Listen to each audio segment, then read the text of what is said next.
Are you the main character? You've probably heard the story a lot. I cheated on my spouse. After 20 years of marriage, Tom and I were content and enjoyed a nice physical existence. No, it wasn't that fantastic. However, after 20 years of marriage, goodness prevails. Our lives are hectic. We watch shows every week, intend to watch episodes on all these platforms, have a 16-year-old daughter, and the list goes on. We still cuddle up on the couch together. Some buddies of me email each other back and forth reel and TikTok while seated at opposite ends of a sectional couch. Not Tom and myself. It's good to bond once a week even after 20 years. When our daughter Tara is not around and Tom hasn't annoyed me, I may even make him laugh as we watch TV. So why did I cheat if I was content with my husband? Just saying I don't know is the simplest response. Allow me to clarify. To start, I'm Kelly, a 45-year-old woman with strawberry blonde hair and green eyes. I watch what I eat and exercise at least 4 days a week. My daughter claims that I'm referred to as a hot wife by her male pals. Do a lot of guys seem to be observing me? Naturally, I do. Would I ever be unfaithful to my spouse? I did, even though I didn't believe I would. You are mistaken if you believe Tom is unaware of all of this. When he senses a vulture approaching too closely, Tom keeps me on a short leash and stays nearby. One of the vultures Tom was concerned about is my employer. Steve Clean is my supervisor, and I work as an administrative assistant. Steve is attractive, tall, and dark. He is 35 years old, has a build like Hercules, and is at least 6 feet 2 inches tall. The women at work swoon over him. Yes, I agree with you as well. Steve is a charmer. He is wealthy and spends each weekend out on his yacht with a new woman or women. Steve makes eye contact with everyone. He is well versed in saying the appropriate things. Every woman in the office has her birthday known to him, and we receive flowers on Valentine's Day and birthday gifts. He also has the ability to lift our spirits when we're low. Hey, everybody wants to spend a night or two with him. All right, I made my statement. Does that imply that I ought to have betrayed Tom? No, it doesn't. Nevertheless, I did, and I'm now attempting to regain my husband's love and trust. You must be curious about how my hubby managed to catch me. I didn't approach Tom and tell him Steve was my boyfriend and he had to cope with it or divorce me, and I wouldn't drive him to the dry cleaners. There was also no pie following me and taking pictures. No, it was not at all what it was. It was only a soggy day, and my spouse departed the construction site early. 3 days a week, I work from home, and one day there was a knock at the door. Hi Steve, what's going on? Oh, I just had some files that I needed you to look over and process for me. I figured I would just stop by with them. Well, come in. Can I get you a coffee or water? I'll take a cup of coffee, thank you. As we conversed and laughed, Steve grew more and more intimate with me. Steve said, show me to your bedroom. Damn me, I was a weak woman under his spell. I guided him by holding his hand. My shorts and panties vanished, and I knew that he had me enchanted when his tongue twisted me between my legs. I wish he had spent more time down there. Now, I won't lie, Tom is talented, but Steve has an amazing tongue. His tongue seems to be an extra inch longer than the average person's. That snake tongue also makes me not the first woman in the office to find pleasure in it. I see why the girls at work keep returning for more. However, I never imagined myself to be one of those ladies. I am merely stating that Steve's was little larger, he was a touch thicker and longer. Steve said, turn over. What the hell, Steve? I told you to be gentle. I said, and he rolled off the bed, letting go of me. Steve was standing there on the floor, his face resembling a jigsaw puzzle with a few missing pieces. I saw blood everywhere and shouted in terror. A couple of the teeth that Steve had lost were visible to me as well. When I turned onto my back, Tom was there with his fraternity paddle in hand. This past weekend, Tom and I were cleaning out the attic when we discovered his old fraternity paddle. We both chuckled and said, thank you, sir. May I have another? Tom was pointing that paddle at my head now, though. I hoped that he wouldn't hit me, but I knew he wouldn't. However, I have never seen him quite like this. For some silly reason, I said, hit me, Tom, I deserve it, hoping that he wouldn't listen to me. Still, I closed my eyes and prepared for hit. I noticed Tom on the phone when I opened one eye to see if everything was clear. I need an ambulance to be sent to 12 Almond Avenue. I may need a police officer too. I hit the man that I thought was forcing my wife. Yes, that's right, I thought it was forced. No, I swung twice. My second shot was across his face with a paddle. It turns out that it was consensual bonding. As my husband informed the operator what I had done, I felt really embarrassed. Yes, my wife was screwing her boss in our bed, I said. No, he's not dead, but I think he'll need more than an ice pack. Tom then gave my mom a call. That he phoned my mom amazes me. Mommy has more love for Tom than for me. Tom is like the son my father never had, so forget about him. Hello, Mom. Well, I think I might be catching a little cold, but your daughter feels worse than me right now. Yes, I think she would like to talk to you. No, I think it would be better if you talk to her when you come to pick her up. This isn't good, fuck it. Greater than greater than greater than greater than greater than. For the past 3 months, Tom and I have been apart while we await a formal divorce. Before Tom felt it would be best for me to move back into the house to care for our baby, I had to spend 3 weeks at my parents' place. Tom then moved the apartment above our enormous garage. Being a contractor, Tom constructed a sizable garage to house his vehicles, machinery, and tools. Overall, it was more economical. For additional revenue throughout the years, we have rented out the lovely flat over the garage. I told Tom I was sorry for being such a dumb woman. I've informed him that I'm unworthy of him. I promised him that I would not give up on us, though. Tom, I will fight the divorce and stalk any woman that tries to come between us, I said. My daughter called out to me, Mom, look at this attractive woman who's following Dad into his apartment. All I had to hear was that, and I hurriedly ascended the stairs and opened the apartment door. I seized her by her long blonde hair and said, Stay away from my husband, you tramp. She was really lovely. She did appear a little too young for Tom, I will admit, but hey, he's a handsome guy. In any case, I dropped her in front of her car after dragging her down the steps. She cried, What the hell, you're a crazy woman, at me. I'm sorry, my soon-to-be ex-wife is a little bit crazy, Tom said, simply standing there and shaking his head. A little, she needs to be locked up and on meds. Look, here's $100, just keep the change, Tom replied. And Kelly, please apologize to the young lady. I felt foolish. I'm really sorry. Damn you, woman. She drove off, slamming the door. With a clump of blonde hair, I was left standing there while Tom ascended the stairs to his flat. My kid was there, having seen it all, when I turned around. She was making fun of me. It's not funny, I replied. You didn't see her carrying a bag of food. Don't blame it on me, Mom. You didn't notice that her car had a sign on it that said Domino's. Thus, Tara and I are the only ones residing in the house as I devise strategies to get Tom back.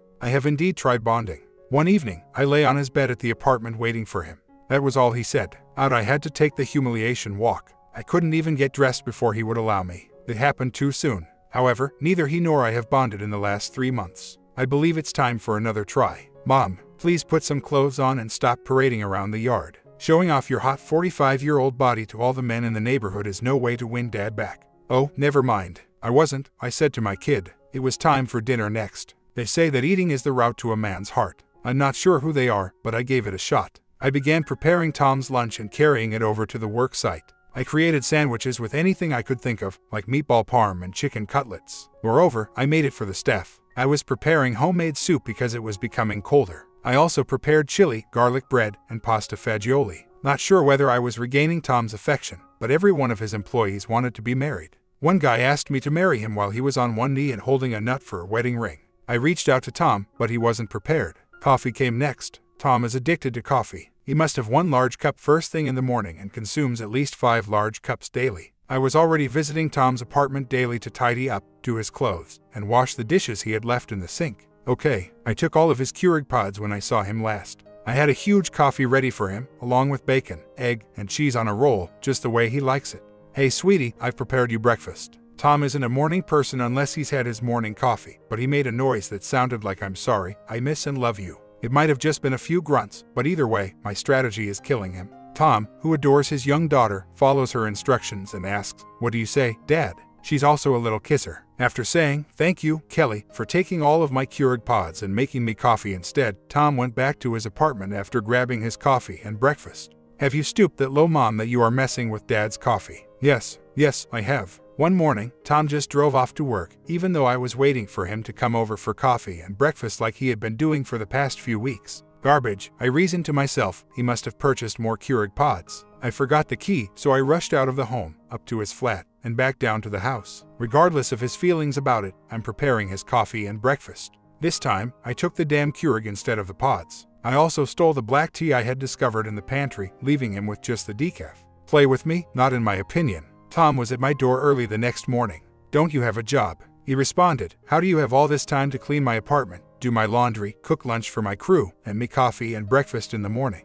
No, Tom, I don't have a job. I quit right after you played out a scene from Animal House on Steve's bottom. Also, I convinced Steve not to press charges against you. Thank you very much. So now you're costing me more than before the divorce since you're not working. Tom, we are not divorced. But that's not relevant to this discussion. Why did I say that? I have no idea what that means. Tom, I said, I'm actually saving you money. I told HR that Steve harassed me and took advantage of me. I agreed to be terminated and receive a settlement if I didn't sue the company. See, so you should thank me. Tom stated as he turned to go, You're a cheating woman, and you want me to thank you. We'll discuss Tom's communication style with me when he gets back to me. I'll overlook it for now, but that's it. I used to go to the apartment every evening with his last cup of coffee of the day, and he still came every morning for his coffee. We had a conversation about our day as I was seated at the kitchen bar. Well, Tom just listened while I talked. He was no longer discarding me, at least. Thanksgiving came next. That marked the pivotal moment. Thanksgiving would be hosted by us as usual this year. I also contacted Tom's parents, brother, and sister in addition to my own parents and sister. I invited his sister Lori too, but she called me all the dirty words. Oh, there were a couple more nice ones, too.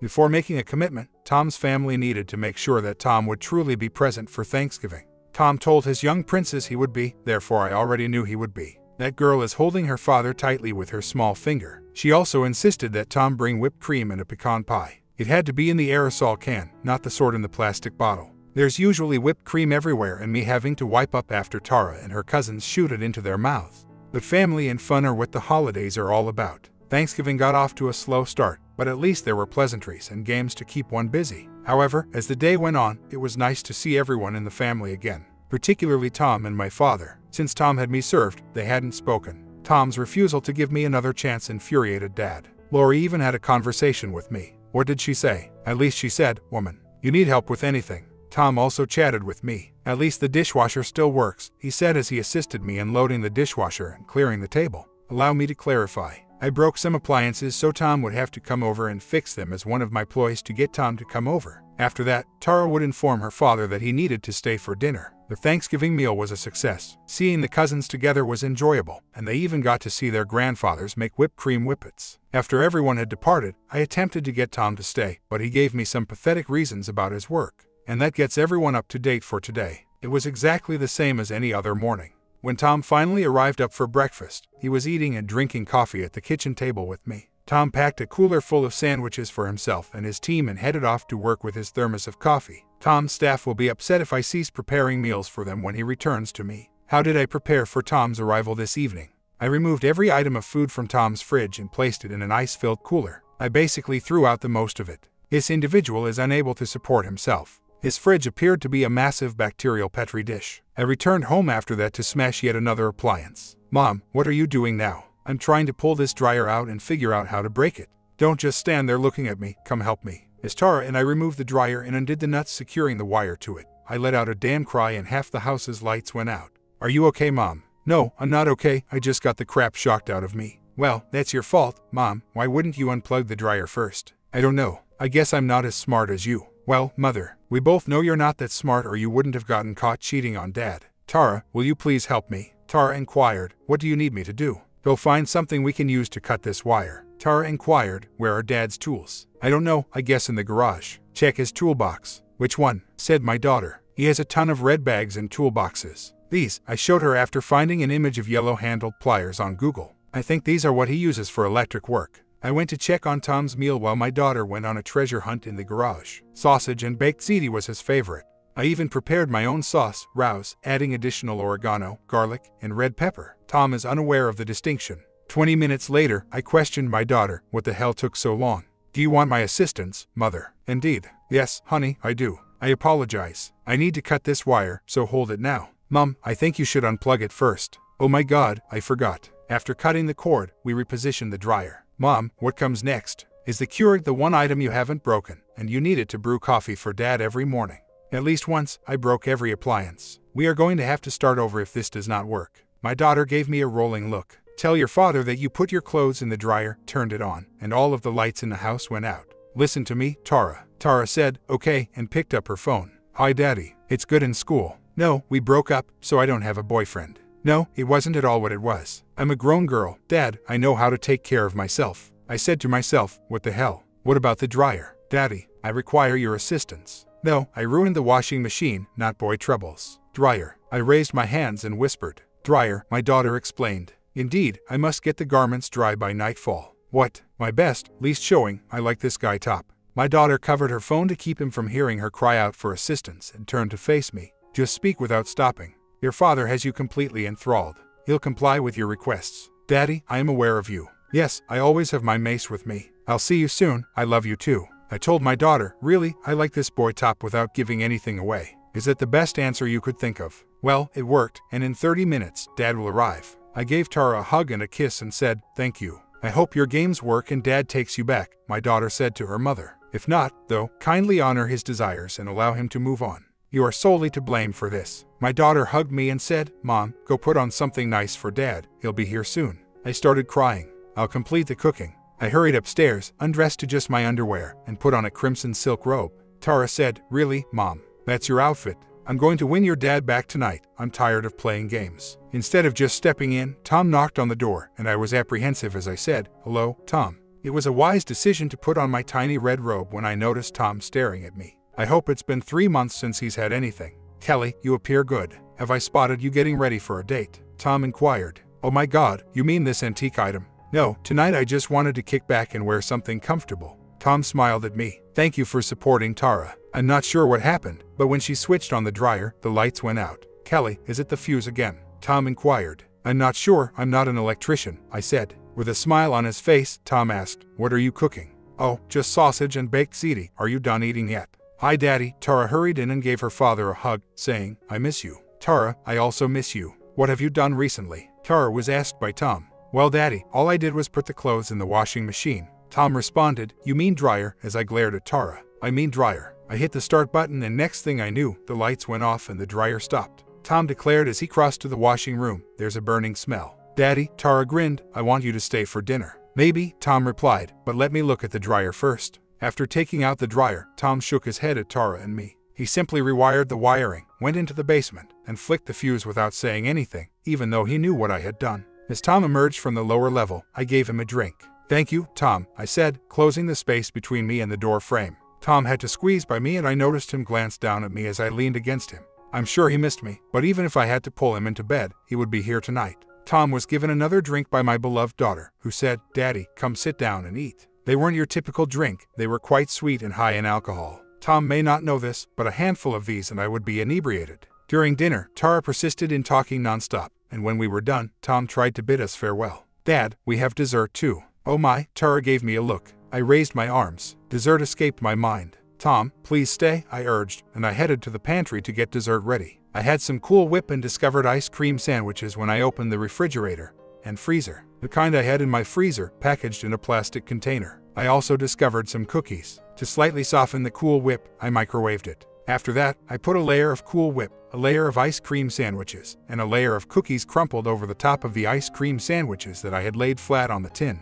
To finish things off, I located some sprinkles. Tara occupied Tom with her chatter about an imaginary boy she was madly in love with. Tom was not amused and kept talking about how young she was to be interested in boys, etc. Desserts are ready, I declared. You owe me big time, Tara muttered to me, looking tired. After we took a seat, I presented the dessert. I was beginning to wonder, how does my 16-year-old daughter know how to make drinks like this? As Tara prepared another concoction for us. That is a discussion for a different day. Tom seemed to be getting a little intoxicated too, I could tell. I was relieved that tomorrow was a Saturday and that I wouldn't have to wake up early to prepare Tom's breakfast. When Tom appeared to be about to depart, Tara replied, Dad, I insist you say you're too drunk to go home tonight. He was interrupted by Tara, I only live 10 feet. Dad, I said you were too drunk to leave. Tara approached me and planted a peck on my cheek before whispering, Good luck and please, don't gross me out. If you get lucky, no dirty talk or keep your voices down. Daddy, I appreciate you fixing the washing machine, dryer for me, Tara grinned.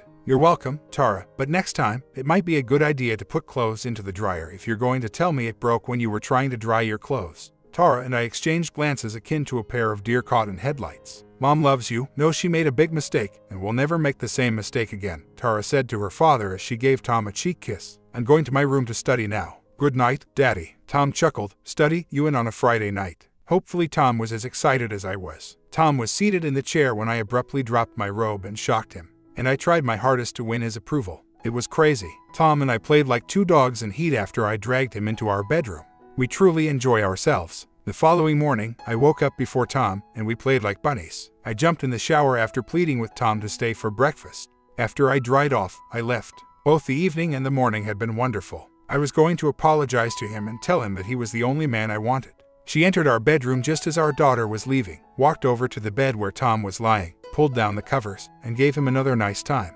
In our haste to enjoy ourselves with each other last night, we must have left the door open. She shook her head and turned to go, saying, Oh, my God. It's bad enough you two kept me up all night and woke me up this morning, but how are you still at it? For the first time in 3 months, Tom and I shared a giggle. Right now, life is good. Tom didn't move back in right away, but as a family we were getting closer and we would sleep together a couple evenings a week. So Tara wouldn't have to hear us. We also purchased her an expensive Beats Studio Pro. In the end, Tom returned home, and we are scheduled to attend therapy. The marital therapist informed us that we were too young to have shared a bed as infrequently as we had. In jest, she advised us to unplug the TV rather than the dryer, go on bonding trips 3 times a week, try role-playing, or add some toys to the relationship to liven it up. She emphasized that far too many couples give up on trying to resolve their differences. Like comment, the wife messed up once and then immediately did everything in her power to try and get her husband back. Hell, even her first words to him weren't "it's a misunderstanding," or "it's not what it looks like," or "he means nothing to me." This is madness. One of the most selfish stories I have ever done. Comment down below if you agree, and I will catch you in the next one.